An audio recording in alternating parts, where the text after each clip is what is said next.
Arjuna Najwa ora suwe maneh sira bakal ulun paringi kembang pudak tunjung biru mula sira aja rangu Permadi kula wonten dawuh iki kembang pudak tunjung biru kembang pandan ingkang wangi njaba jerone iku dadi perlambanging satriya kudu nyawiji ing antarane lading karo pakarti kula muni banjur kembang pandan iku bisa tuwuh sadengah papan lire jiwa satriya pengayom sejati kudu bisa manunggal kelawan para kawulane ing ngendi wae ora pilih kasih inggih banjur roning pudak bisa maweh sedeping dedaharan sira dadi pengarep iku bisa wengkeh rasa enak lan kepenak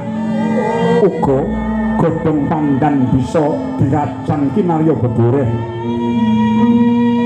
satriya sejati kuwi bisa dadi srana rahayuning nusa bangsa lajeng Sekar Trate kembang trate uripe ana banyu kuwi salah sawijining sumber panguripan semono uga satriya uga dadi sumbering urip kembang trate yen mekar kembange megar endah wujude dadi satriya kudu dadi tepa tuladha leh laku tama uga diarani tunjung lamun durung megar pucuke kembang kuwi lancip dadi perlambang samubarang kang katindakake dening titah yekti mung semembe marang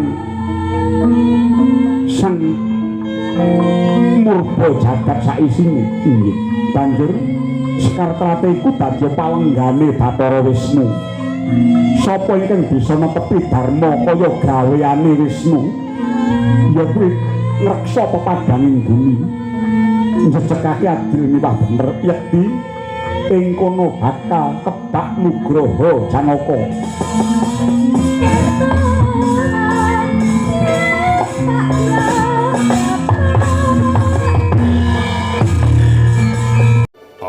HRY Channel Gunung Kawi.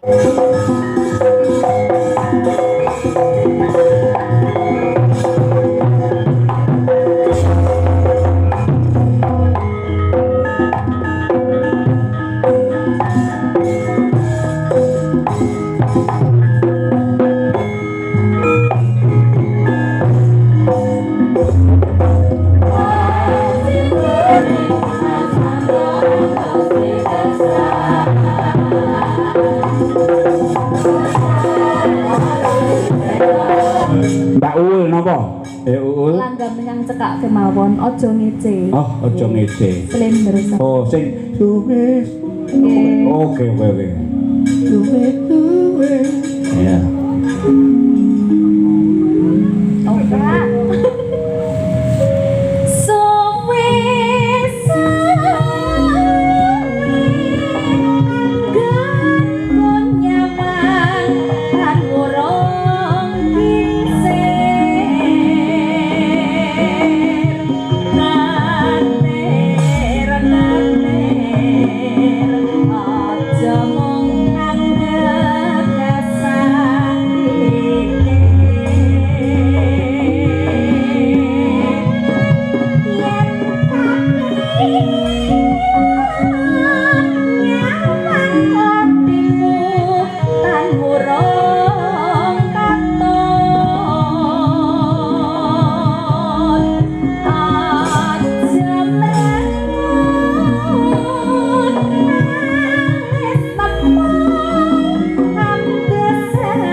markotot kok ya. Iya, kula anggere talu iki. Jane nek ning omahku Gebang kono anggere wiwit talu. Monggo Derek, wiwit dan cekel mek karo ulusuk ngono. Oh, printing. Terus, engko terus. Yo ora. Nek sindene uul ya ora ngono. Lah jek ben uul ya melu ngono kuwi. Ya guyupi. Acek ya apal. Wah, apal no. Wong kuwi profesional kok. Apa-apa disinau kuwi. Apa cara Pak Detek iso, cara Mas Aji iso, cara Mbah Bono iso. Cara sapa-sapa iso. Cek nali ya, aku wit sore mau kok arep ngerti cah loro iki. Wis apa le? Cah loro iki lho. Sing jos sing ndi? Oh, semua. Oh, sinden double semua. Idol double. Sing sisih mriki, yang sebelah sini ayo. Wah, kok dicekel mikir wah. Kayak mangkat mlakune kelalang. Kowe ngerti ra lembiane iki? Ngene. Wong wedok nek mlaku kok nyampluk ya apa-apa. Jenengmu sapa? Yuliana. Omahmu endi? Purwodadi. Kula Purwodadi. Karo Ndanyang? Tebih. Karo Pulo Kulon? Nggih caket. Oh, dijak kono to? Nggih. Oh, alah. Yen kok ngertos Pulo Kulon. Ya ngerti lho. Sering tindak mriko. Oh, Nggih sinten, Pak? Lho, ya wis dadi anak. Oh, nggih ta. Kok iso dadi anak iki? Oh, bulane kono to, Le. Kula domisili mriko. Oh iya. Oh, Bagong ki arep ora anu ki apal kok ngendi-endi kok. Ambo kok ngalorke sithik to. Tekan Pati, engko ora ya apal. Pati ya mbak-mbakku mbiyen. Wiwit Sukolilo nganti Gabus Kayen, Bakaran, apal kono. Apal ngendi-endi? Ayo nyaur Tuban ngono. Palang Senori. Kok apal yen jenenge niku? Rengel. Lah nggih jenenge dalang apa kernet? Lah wis tau dalang ning kono kabeh wis tau. Pundi-pundi. Ngendi? Kediri. Wis saka Grogol Gringging antek Semampir. Alah. Oh iya wis percaya kok ya. Saiki kowe nembang ya, Kok. Dek kowe iki nek ra sekolah kok iso nyinden ki. Apa kowe kancane Rizky? Rizky sinten? Alah. Oh, Rizky niken sapa niki to? Rizky kae. Sing cah gedhe dhuwur sing mbek melu lomba kae lho. Oh nggih niku anu CS kental kali kula. Iya. Kental banget. Nggih. Aku wis ora kentel. Nggih maklum. Wis rada encer. Apane nek gawe wedan kopi iki lho. Luar biasa. Aku nyenengi ngono kuwi ora sekolah ning ora sekolah tenan. Mboten saestu mboten. Iki perlu dicontoh iki. Lah nek kakek lulusan akademisi kabeh kuwi. Lho kuwi kejaba idol kae iki lulusan sarjana seni kabeh kae. Nggih. Nah, sing ora ya gur kae mbok Dewangsa. Mbok Dewangsa ngendi? Sing kono dhewe kae. Kae lak sing nurunke ratu-ratu tanah Jawa kae. Sing anune semorot mawa cahya terus kenarok gumun. Oh, kaya ngono ki kan dedet. Ya, saiki apamu e? Ning saiki tak tes. Aja sing lumrah ayo nggih, Kendali Jawa Timur dicekel iki. Biar saiki. Uler Kambang ya. Ning Kendangi Jawa Timuran. Ya. Biasa ae kowe. Nggih. Kok ben anggere ben ngimprov dhewe kae cah pinter kok.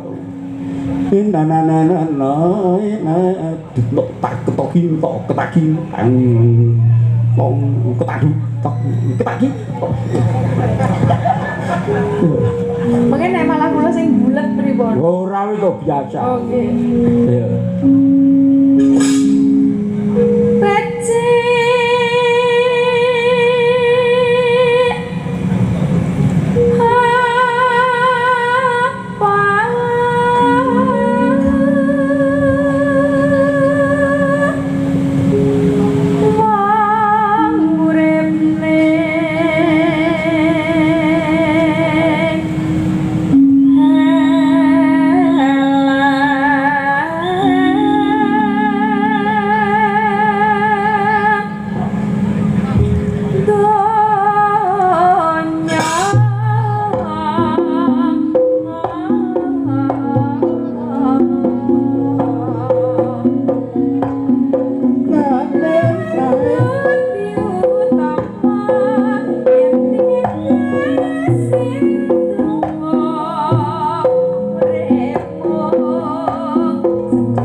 Sesuk ular kambang jaipong.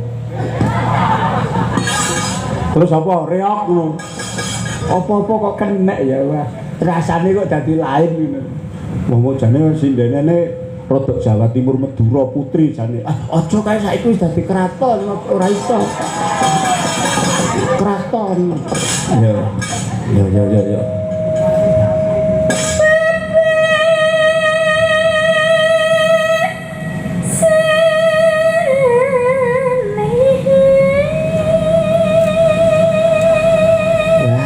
Apik iki.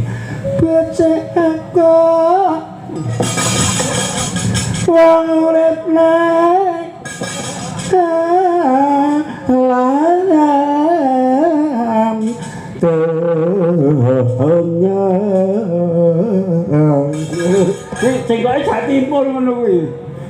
Yo, ada kok malah iso kok Bang kowe. Aku sembok. Yo, awas.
Anggri ditepui tangan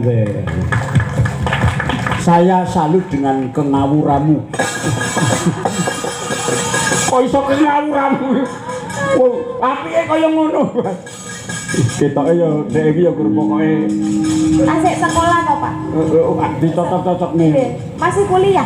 Sekolah nikah. Oh, sekolah nikah. belum akan nikah, agak lulus. Iya, wah luar biasa. Sijine ayo nduk, sijine aduh, SM kok kecut. Luar biasa, kena niken. Dalam. Niken ya. Leres. Mamu ke Wonogiri. Leres. Aduh ngendi Ngadirojo? Girimarto. Oh, Girimarto, Cedhak Kali Sukiyati. Betul. Ibumu? Itu cuma tetangga. Oh, syukur dudu ibumu, kaya ibumu Sukiyati tak plathok. Lah napa? Tengane kok kijing miring. Kowe kena dikandhake pengendange lho. Lah napa nek kijing miring napa pados kijing second?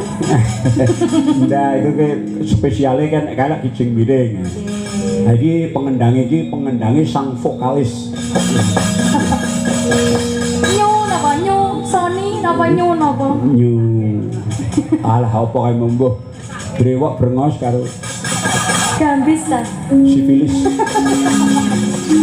Gambis kok sipilis. Kok iso sipilis? Dengan. Iya apa? Nah. Belok nang mboten apa? Oh, boleh. Pelok barang karepmu.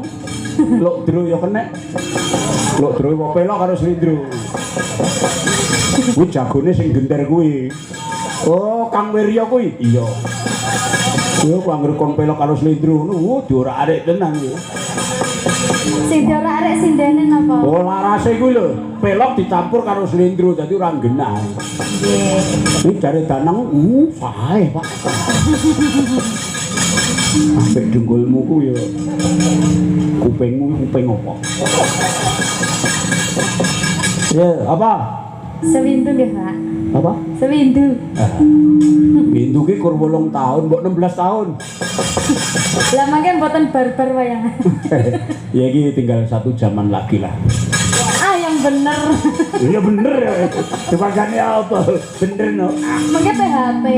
Apa? Mangke PHP. Nah, aku cek ode. Lah kok kaya kurir COD. Karepe iki apa kuwi? Wah, bahasane cah saiki kok basa gaul kabeh kok. Lah kowe iki culun banget kok. Mulai dadi bocah aja culun. Ya, ngerti ora culun? Kerta. Ah, ya ngerti. Ngerti bangsa ngono-ngono kuwi. Tahu galugalan. Wedake ya sing apik kaya Mbak Uul kaya Mbak. Nek putri aja ditiru wong kae ditemplek pirang-pirang ya ora ngaruh. Ampun kados ngaten ta, Pak. Men saya serik nyang aku kok. Dirasa sinden keraton iku malati lho. Hati-hati. Malati wong ngene ning dhuwur kualat.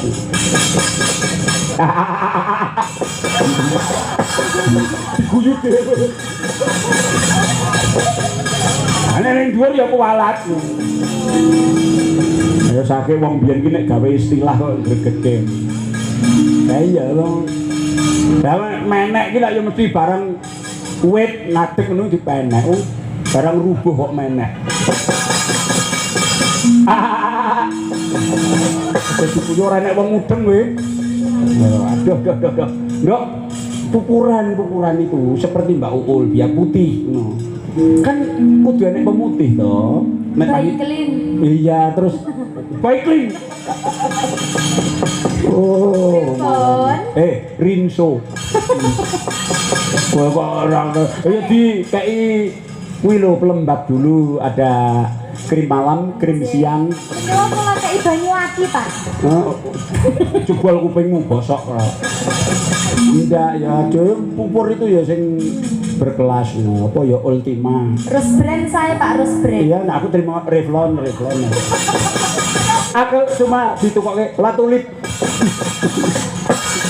Kabeh kok apal ndidis men kowe. Ayo. Aku ini seminggu kok Nail. Oh, nenen. Oh, Nail kok. Ben mari iki lho. Nail apa? Nggih, ngagem lingges ngomong. Iki opo-opo. Kukumu kuku gendruwonan mbok Nail. Ayo, oke. Mulai.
Rebapane ngeri ya kok. Iya, wah. Pleng pidakane wah. Genderane barang ya. Wah, kalau tingkate empu kok iya. Arep nom-nom ning empu kuwi. Kuwi bocah empu. Empuk anget nggih, Pak. Lho, Mbak Pau. Mbak Pau jenenge panganan. Mlenuk-mlenuk mengdat mentul. Ing tengah ana ireng iki. Akeh. Kowe kok iso apal sing marai peko. Sing marai peko sing iboti melen. Oh iya tadi kowe malah apa aku. Kok ya hafal ya. Terus wah Wulan aku kok apa niken suarane api ya. Nggih. Nek ben kowe sing melu kae sapa kae? Ya Wulan to jenenge kae. Aku ki meh. Pak, Wulan pundi ya yo? Aku sing kae lho. Engko lengganan. Oh iya. Oh. Ya kok iya aja ngono kok terus sengkring ngono kok. Terus Wulane Bambang Sis ki terus piye kowe? Mbok omongi sing bener ngono. Iki ayo iki tak kirimke karo kadangku sepuh Kusnan. Kusnan mbok kirimi ta kau. Main seneng atine. Apa ya enek wong e wah rawuh. Ditoke reserse. Kok tukang pijet ya, toke reserse. Yo, oke.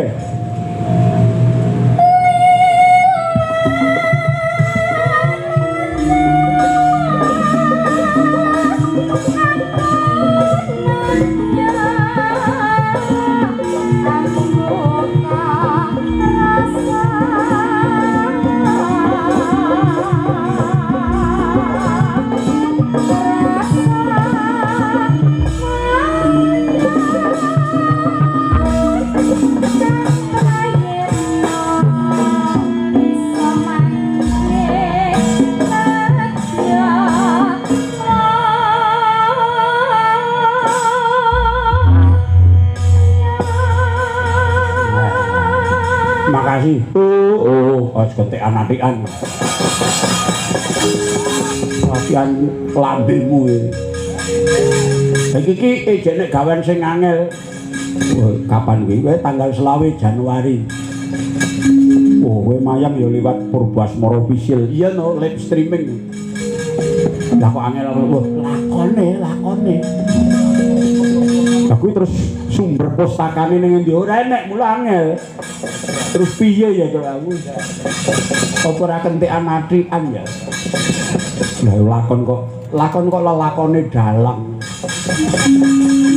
Aku ki arep nulis lelakonku dhewe aku isin. Arep nulis gawe lelakone wong kok dikira nyinggung. Wah, ya ora apa-apa kok. Belajar ki dawuh saka Mbak Keci kudu mbok estoke lah ya. Kepiye carane mbok ujug-ujug nyatane kowe ngarang lakon. Lho, aja kritik pun anu. Nek omongane kluthuk ya bener, ora kok nek liwat nek bener kok. Kae dukunane titis kaya. Iki ning dalan karo ngrungokke lho wonge. Ayo ana kok ndara kae lho. Sapa ndara Gatut Kaca Sumandara Janaka.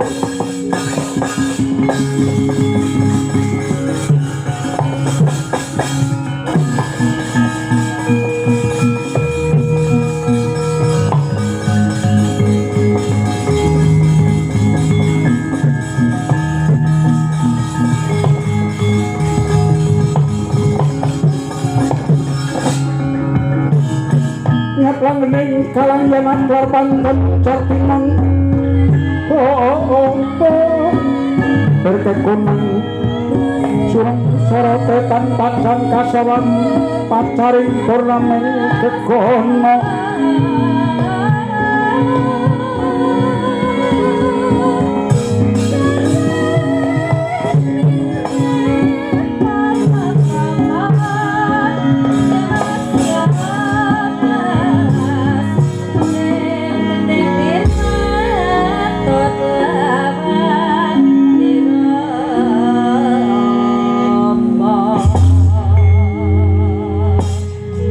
Kaca semono wigati kadiparan Sawise sira praptoning klampis ireng ketemu kelawan Kakang Semar Badranaya.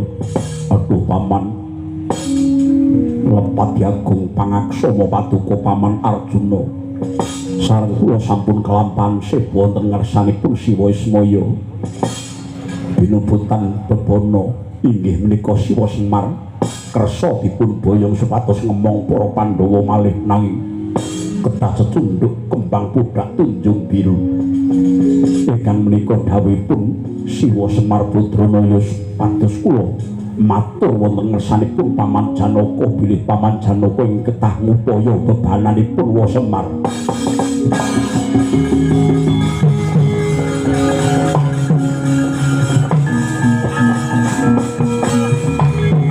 Malat mara Sang Arjuna wis munira kamanuhungsan kasrepan tingkahing mungsuh mirang padha kadang jagat pangestungkara. Oh Kakang Semar, ini mengkono apa ingkang dadi pamundhut? Iya to Kakang, aku bakal mituruti munggo apa kang dadi penjaluke Kakang Ismaya. Gatotkaca kula dawuh. Ayo bebarengan tak kanthi. Paman badhe ngupaya dhateng pundi manut keketeking rasa kedheping netra miwah jumangkaing suku. Awit saka pangrasanipun paman apa ingkang dadi dawuh Kakang Semar iku mau mujudake pacoban lan nodi marang Janaka. Inggih paman ngestaken dawuh. Mula kang sapa iku kula. Ayo tak ganti uga mlebu garing Petruk lan Si Bagong. Monggo kula dherekaken paman.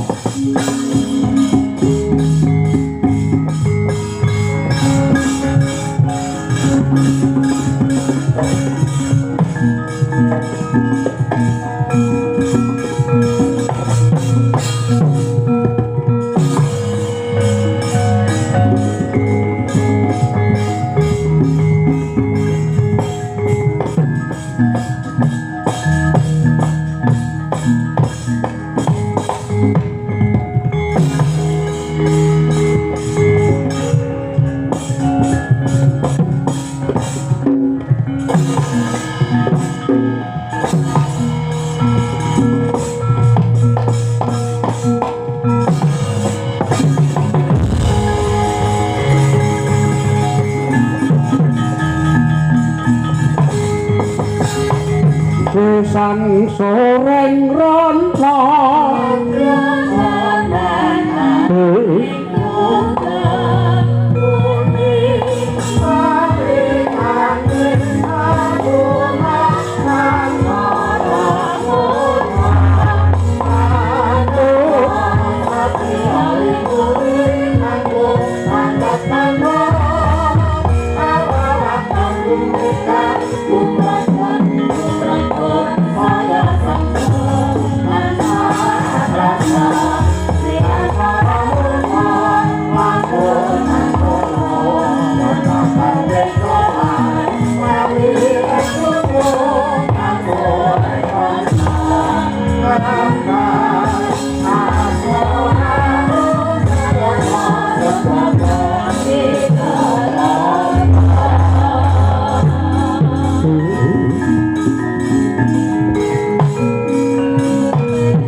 Senyalur Prabota abang kalakar nang woking wungsa aminta lawan kanggo srusinga nata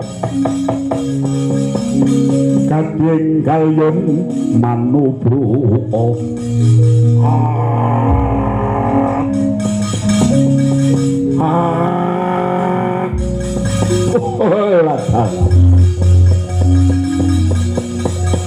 Yayi Nilo ana dawuh Kakang kowe nimbali aku weh. Jebulane lumaing bumi kurbeng langit iki arang-arang satriya ingkang padha jejeke batiran teguh jiwane. Banjur carane aku isih kepengin nodi kondhanging rat Pramudita Pamenah Pandhawa sing jeneng Raden Janaka. Apa nyata yen to iku satriya kekasihing dewa? Yen pancen mangkono digoleki ngendi papan tununge derekno pun kakang.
Netrane ngokarapo sasaning kukil oreng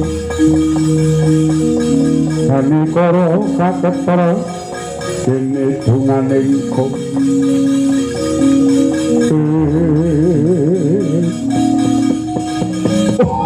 watala sumunar cahyamu mblerengi kowe apa satriya trah Witoradya? Iya. Kowe tedhak ing Andana Wurih. Dudu wong pidak pedharaan macukiling balulungan. Ya aku Pamenah Pandhawa Raden Janaka kowe sapa? Aku Dedya Kudaka. Aku Nilatmaya. Apa gawe menyegat lakuku Wewano wani ngambah alas iki sing mbok goleki apa? Aku arep golek srana pepadhanging kahanan kang lagi ketaman pegebluk. Kanthi bakal mituruti apa ingkang dadi pamumbute. Kang ngomong Pandhawa yaiku Kakang Semar Badranaya. Iku wujuding kembang pudak tunjung biru. Kembang pudak kuwi tegese kembang pandan. Nek tunjung kuwi kembang trate. Nanging kok iki dadi siji kembang pudak tunjung biru. Rangka kelakone golek kembang pudak sanggon-nggone nek. Kyai Semar dudu titah wantah nanging kae dewa. Pangrasaku panjaluke dudu kembang pudak sing tuwuh sak nggon-nggon. Ingkang badhe madhangaken perkawis menika. Wah, pun Kakang melu di.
ngelai sulak padang dan inggih ingkang mapan ing Ondarandir Bawana yen awang-awang kumitir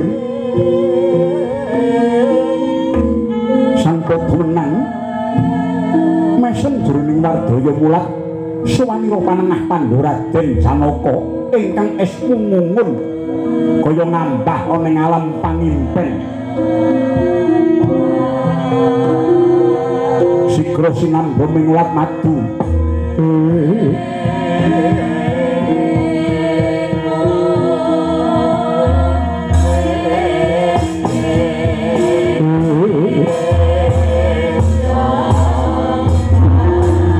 Sendak miring ulun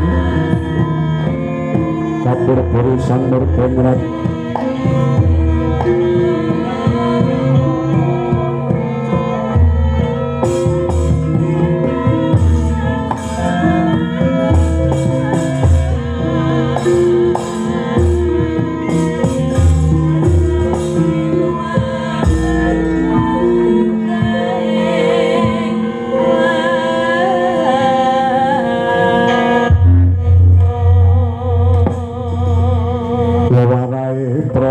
Mengkawi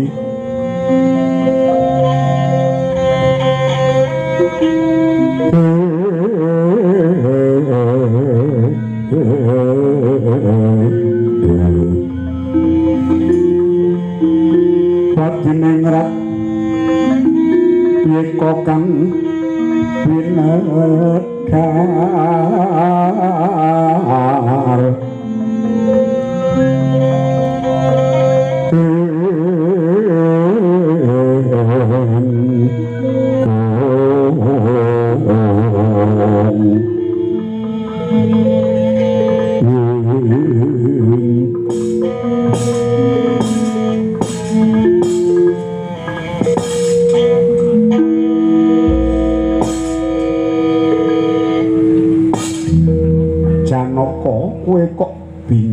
Janaka inggih pukulun pangabekti kula katur sang Hyang Menang. Iya ulun tampa nggih permadi pangestulun tampanana kabundika jimat paribeh.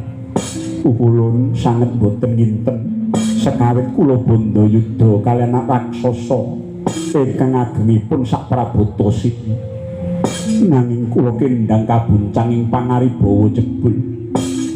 Kados wonten ing alaming pasupenan kula dawah wonten ing ngriki pukulun sewu bejo kemayangan dene kula saged seba ing ngarsa paduka pukulun. Iya Kaki Janaka waleh-waleh apa raksasa loro mau merga saka gawe aku yaiku kemayan ulun supaya ngodi marang laku kita rene nyatane sira wis diwaca lamun to sira tetep ing tekad lan sesanggemaning dharma kasatriyan nggonmu tetep kepengin nuruti apa kang dadi panjaluke si Ismaya. Mula sira digawe supaya teka kene. Mula Arjuna majuwa ora suwe maneh sira bakal ulun paringi kembang pudak tunjung biru. Mula sira aja rangu-rangu. Rangu-rangu boleh marang kawo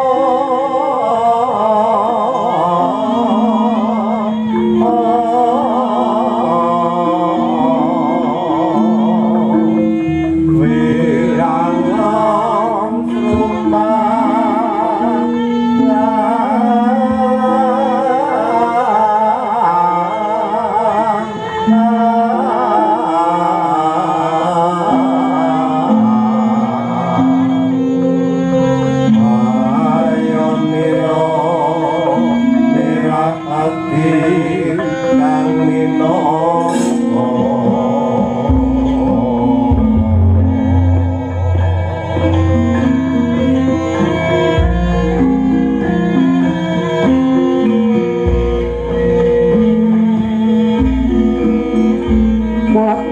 Arjuna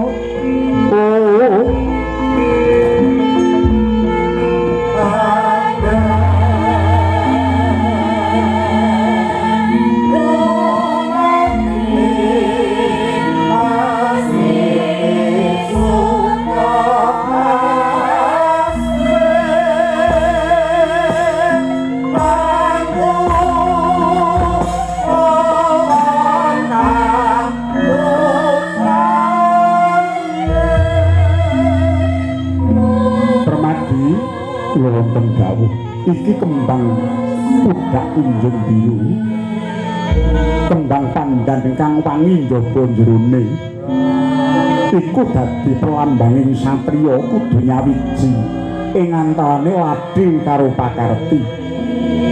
Kula nuwun inggih banjur kembang pandan iku bisa tuwuh sadengah papan lire. Jiwa satriya pengayom sejati kudu bisa manunggal kelawan para kawulane ing ngendi wae, ora pilih kasih. Inggih. Banjur roning pudak bisa mareh sedeping dedaharan. Sira dadi pengarep iku bisa wengkeh rasa enak lan kepenak. Uga godhong pandan bisa diracang kinarya beboreh. Satriya sejati kuwi bisa dadi srana rahayuning nusa bangsa. Banjur kunjung biru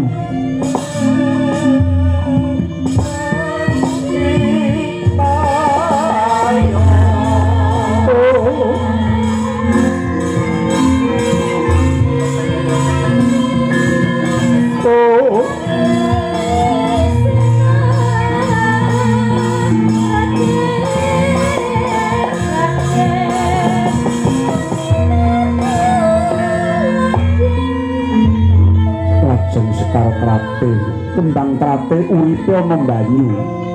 Banyu kuwi salah sawijining sumber panguripan. Semono uga satriya uga dadi sumbering urip. Kembang trate yen mekar kembange mekar endah wujude. Dadi satriya kudu dadi tepa tuladha mleh laku tama. Uga diarani kunjung lamun durung mekar pucuke kembang kuwi lancip dadi perlambang samubarang kang katindakake dening titah yekti mung semembe marang sang murba jagat saisine. Inggih. Banjur Sekar Trate iku dadi palenggane Bathara Wisnu. Sapa ingkang bisa netepi dharma kaya gaweane Wisnu ya kuwi ngreksa pepadanging bumi njejegake adil miwah bener yekti ing kono bakal kebak Nugraha Janaka.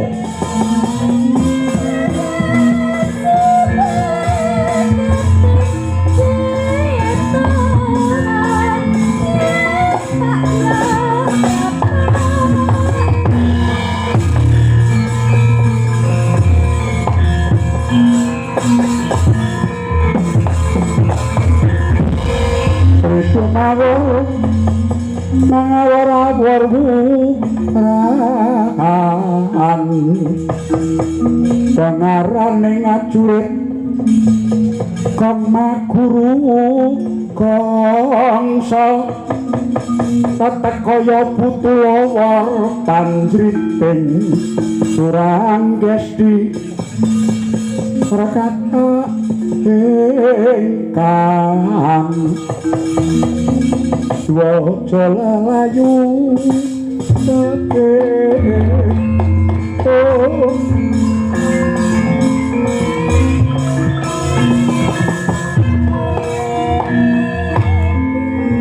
sepinten tobingan manapun Arjuna dene kula saged mituruti menapa ing dados panyunipun Kakang Semar. Iya Janaka, bejo kemayangan sira maragati tumuli baliya tetep Pandhawa manunggal kelawan Ismaya inggih pukulun kepareng nyuwun pamit.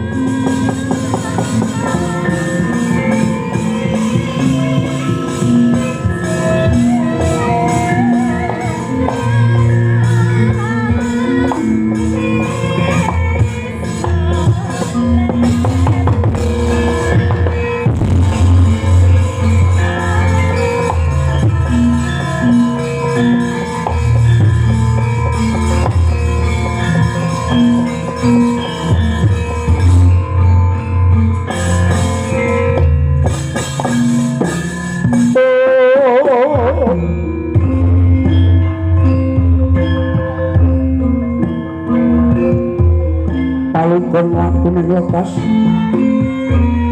Luki tolimut benggitong kadong kadoreng omong memangon manah rahayu yuwana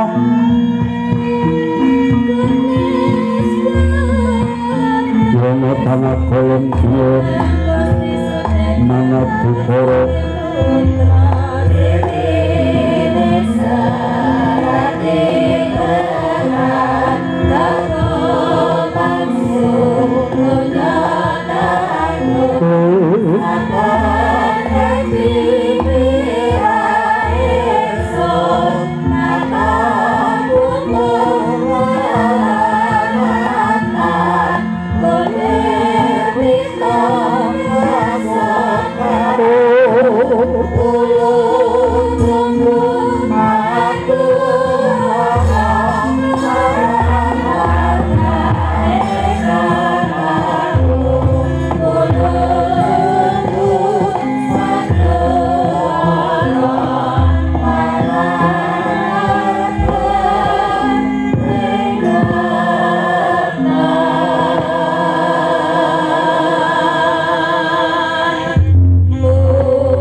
Ana satriya bagus kok memper kaya Janaka badhe kula mugi katrupu kulun iya wis ulun tampa kula pun Lesmana Murdaka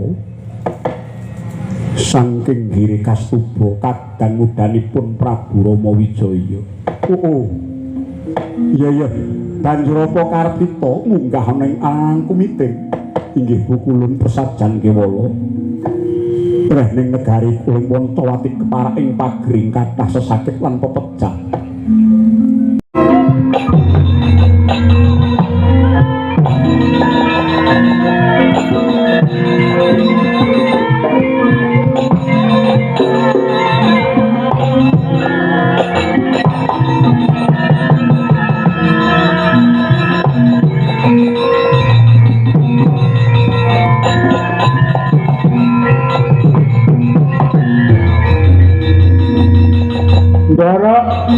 Prabu kok semunipun remen. Ndara kok kados badhe ketoprak. Ketoprakan dengkulmu. Ndara kenging menapa? Aku wis entuk gawe beto. Lho, dikantuk damel. Aku wis mundi kembang budak kunjung biru apa sing kapitem njaluke wong tuamu Kakang Semar. Wet. Jumbung ata kok. Aku ki kesetrum ngarep. Ngarep muni aku ki melu ngarep peru aku yo melu. Ambok nyegep dudunggane yo. Kok udunggane kuwi duga-dugamu kene wong tok-tok ora tanggap-tanggap yo. Kowe kok padha padu dhewe. Oh, bakongmu sing marai padu. Lah aku sing watuk kakek mbiyen malah disampake. Aku gromong Sinta. Dilang. Wong jane dasa muka kuwi jodhok-jodhok. Disampake denggelit. Sapa sing gawe-gawe aku kualat? Kualate ngopo kok kenutan? Wis rasah ngono kuwi. Pripun Gus, pikantuk kembang budak tunjung biru. Iya Petro. Entuk gawe. Wah, nek ngaten niki mengke bapak seneng banget.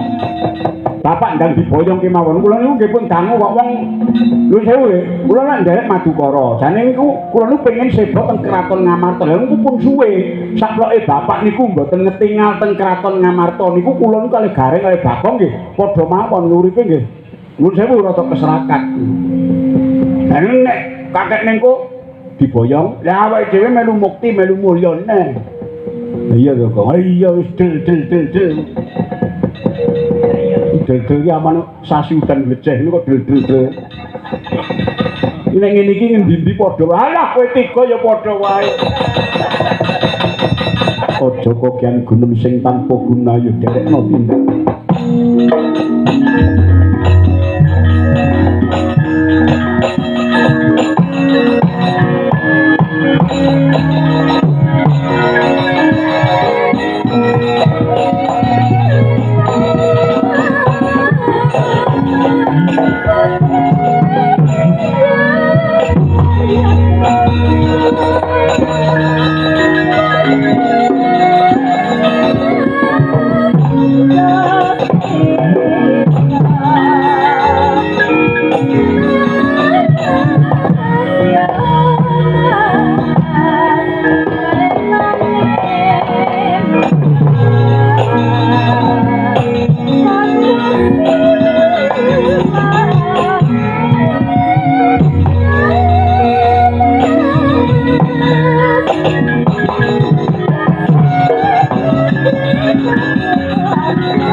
kowe kuwi sapa? Aku Raden Lesmana. Saka ngendi kiri kestuba? Kadange Prabu Rama Wijaya, kowe Raden Janaka dasar kepara nyata. Kowe arep apa? Kusik. Kowe mentas sowan Sang Hyang Wenang bener. Kowe wis diparingi kembang pudak tunjung biru. Leres. Lho iki kaya Petruk biyen sanes. Lah kowe sapa? Jaka Dwi Suranta.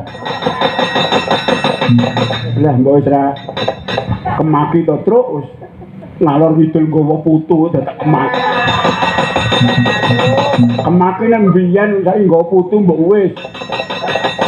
Ayo mbok menawa to, Kok. Mbok menawa. Iki Ndara Lesmana biyen iki ganteng ya. Iki kok karo Ndara Janaka kaya jambe sinigar ya. Iya kok mok padha ya. Padha aku karo kowe ya ngono ta. Iya. Ketok padha ya, Kok. Iya padha mlarate. Padha dodole. Wis dapur ku padha dodole. Dodol ditukoni pake ora dikek-keki yo. Jare wangsulane pek utange wingi lho.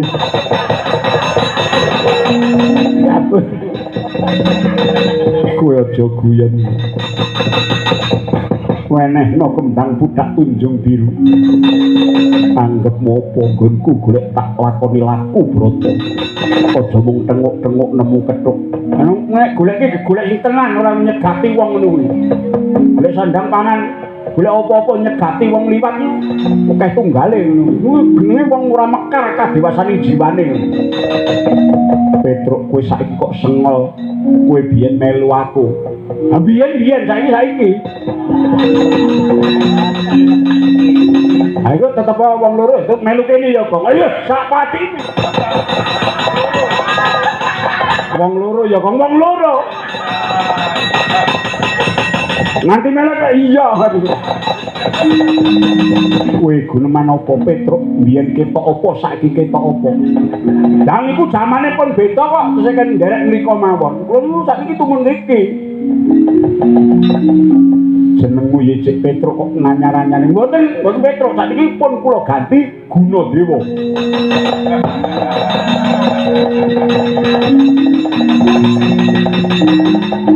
Aku jenengku tak ganti Jasa.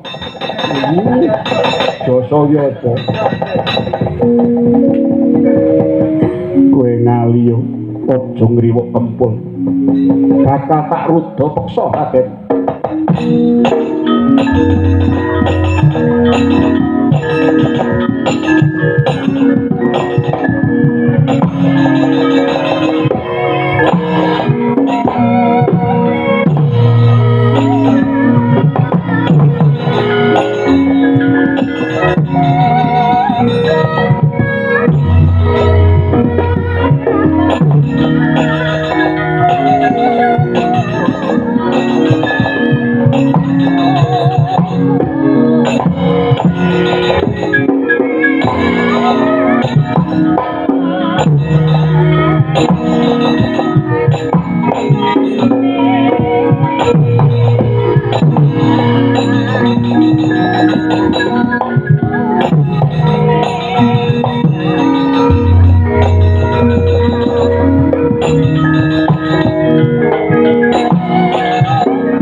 Sang guru kula yen putus sang Sri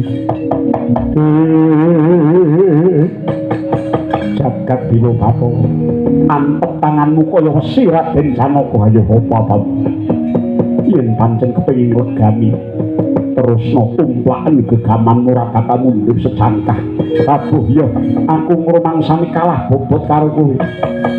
Tak aturake mangersane Kanjeng Koko Prabu Bathara Raja.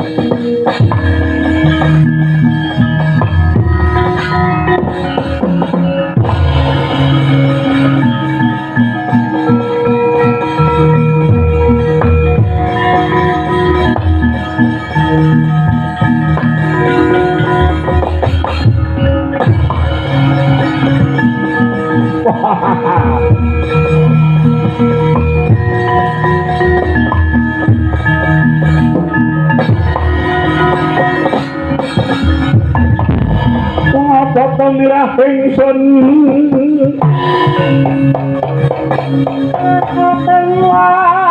Agung kecil buku tanganku karyo pengarin makanku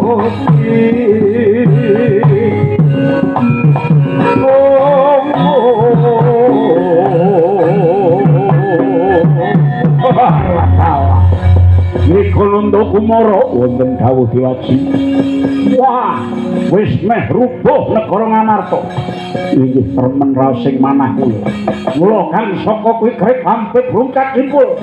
Saya diraketake luwih-luwih Rama aja nganti urip, Semar aja nganti urip. Wis paten dawuh monggo kula Rama.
Den trayekna temurih kuandale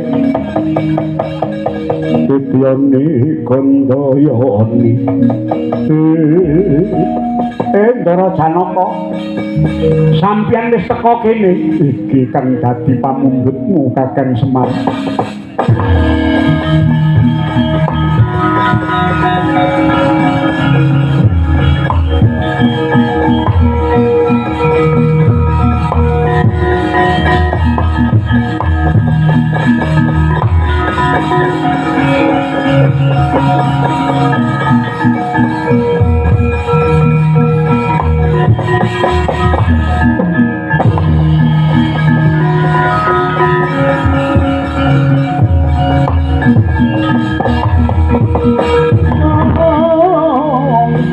Narpati Dharma Putra Nyang Dananjaya maturing raka. Niki sing tak jaluk Prabu Yudhistira apa Kakang? Aku wis sengsem, aku wis seneng. Ya kaya ngene iki geget gumbet geting rasa. Ndaraku Janaka wis manunggal lahir lan batine bisa mujudake kembang pudak kunjung biru.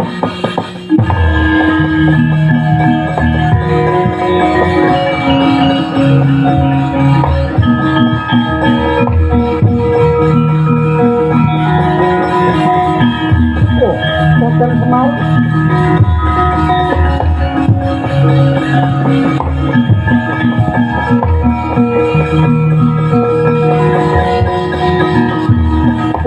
Kakang Badranaya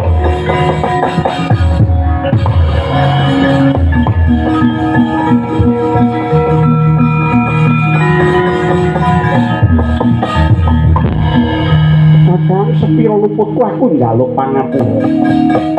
Najan tak tunggoni nanging Durawati uga ketaman kewelak semono uga Mandura kan berbeda kaya negara-negara liya. Ya kene wong digdaya do bingung kan. Aja meneh Pandhawa sing ngomong Pandhawa Ratu Durawati wae bingung. Iki aku wis entuk sing dadi kekudan aku yaiku kembang pudak tunjung biru.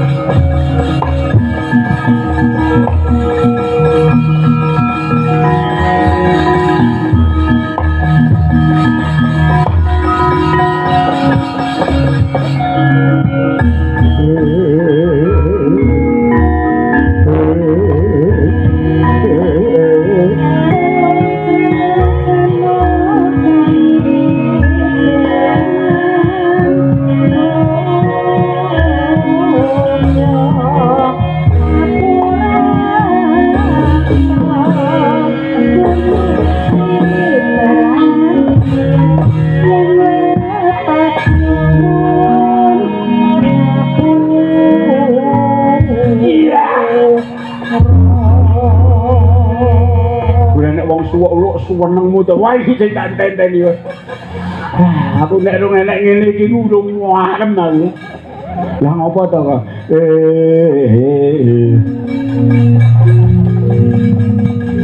Wong kaya ngono kok. Oh, kuwi aneh golek-golekane lho sing kok sinden ngono kuwi. Lho nggonku kuwi pirang-pirang ora enek sing iso padha ngono kuwi nek wong gendeng. Iki sik. Mbok kuwi aja ngendel-ndelke, mbok wong iki dimesake ngono. Wong ibu ngono kuwi iki dihormati. Lah, aku apa ngenyek karo ibu wong ora? Ora ngenyek to, ora mbok takon ngono. Wong gaene tak kei dhuwit to. Nek dong aku ora kumat. Nek kumat ya tak tokne wae. Lah dimu arep adike. Drontos ki do menengo. Iki Prabu Rama Wijaya. Iya Kyai Semaya. Ndika kok isih sugeng? Isih Kyai. Banjur karep opo? Saka ature Yayi Lesmana jebul kang bisa nggawa kembang pudak tunjung biru ora liya Raden Janaka. Endi sing jenenge Raden Janaka kon mrene? Lah iki wong ning kene. Raden Janaka kowe maju.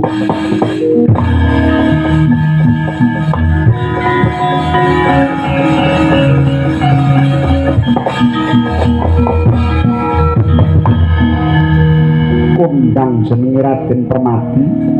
Kowe wis bisa nggawa kembang pudak tunjung biru inggih Sang Prabu. Ketara nyata makaten kowe bisa ngasorake yudane adikku Raden Lesmana. Tak jabel basaku Sang Prabu aku ora arep memungsuhan karo sapa wae klebu adimu. Nanging gandeng Lesmana meksa marang aku mula banjur tak ladeni. Rening Lesmana kalah mula kodrate kembang pudak tunjung biru tetep dadi duweke Janaka. Tegese sing menang boyong Kakang Semar ya mung aku lan Pandhawa. Kowe aja bisa mesekake boyong Kyai Semar. Ngerti yo?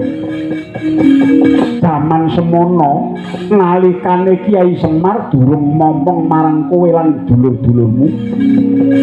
Bathara Semaya ya Kyai Semar kuwi luwih dhisik melu aku. Dadi kowe aja malah kepengin duweni Kakang Semar biyen sadurunge ana kene Semar kuwi melu aku. Bener ora, Tru? Iya to. Sadurunge melu kene iki awake dhewe melu kono to. Iya ya ngono. Nek mau kok digenahke.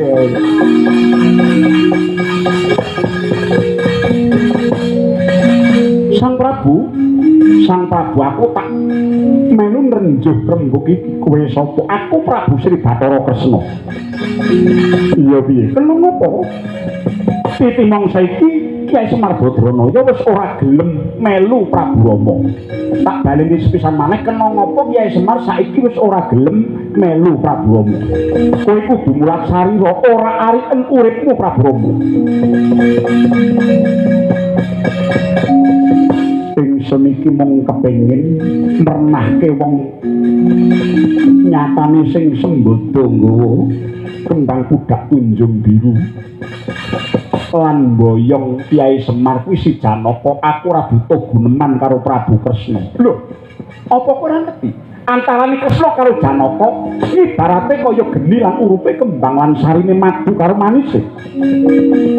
Tumrap panyawangku meksa beda merga wujud ora padha.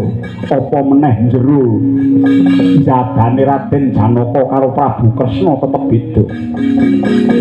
Yen ngono tegese kowe durung pono. Mengko dhisik aja mbok pokok gunemane Prabu Rama. Ngerti ya kabeh sing ditunggu Semar kuwi kudu saguh dadi srana katentreman. Kudu laku pitukon kang abot kaya sing wis tau tak lakoni.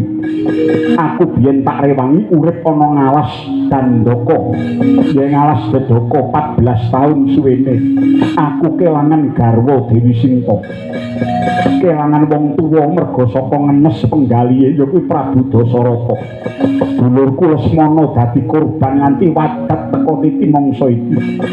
Aku uga ngurbanke nyawane Begawan Subali mung merga netepi jejering adil.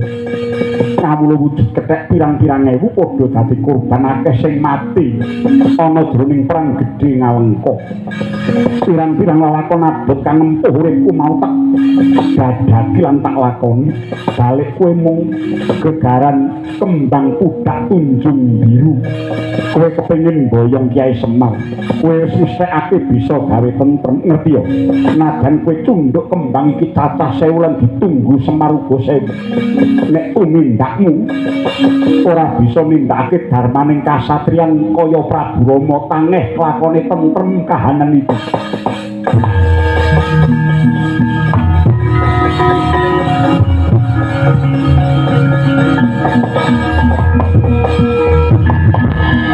Prabu Rama kabeh menungsa kuwi ditadar lakon dhewe-dhewe.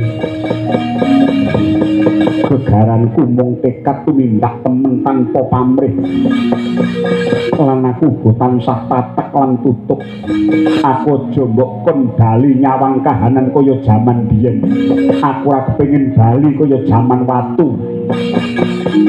Kowe kondang Kajana Priya saindenging jagat ratu sing jenenge Prabu Rama ora ana sing madani. Nanging kuwi jaman semono, saiki jamane wis beda.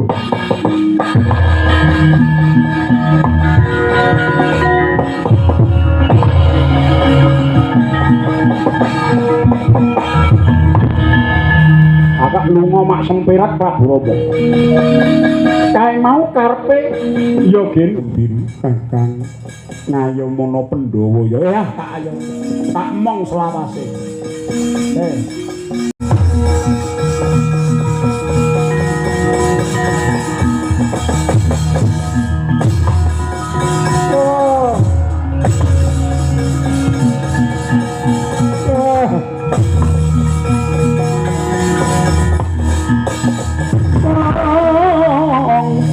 Andito karyawan sit Binggo kumbang caping dawang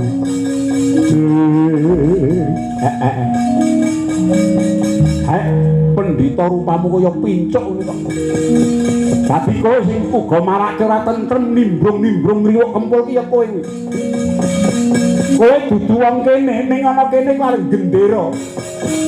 Angger wong mbok dobloki, angger wong mbok apusi. Sanggon-nggon kowe sesorah sak gelemu dhewe. Kaemu ngapusi ning omonganmu digugungu wong. Lah wong kene iki wis duwe budaya dhewe kok mbok ingerke blate. Minggat ora gecek ndasmu.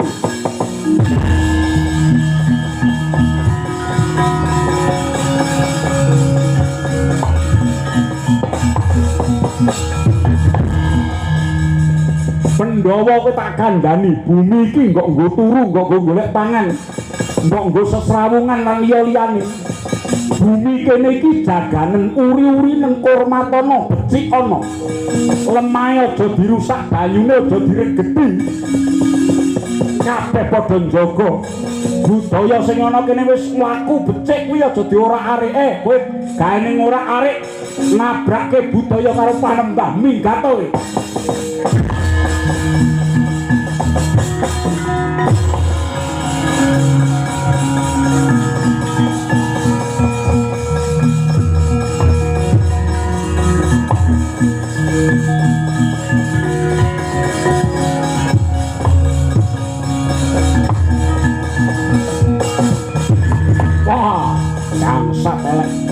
wis pepak Sinaraja kowe pampanono daya luwihku saeneng-enenge mesti mati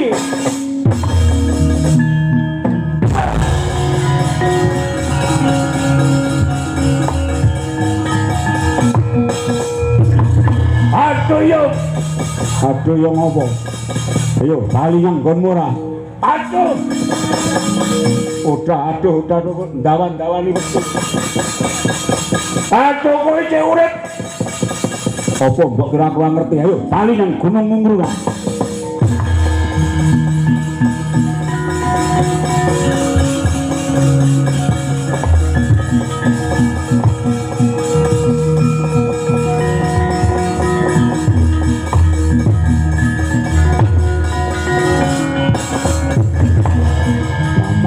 Saluk kembang budak tunjung biru monggo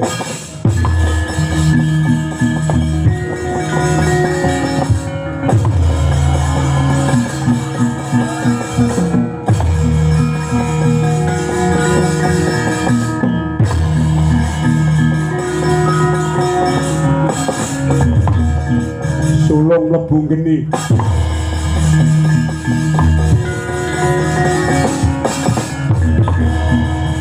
cepete Kakang Semar piye nggih nang padha nglumpuk mriki riyen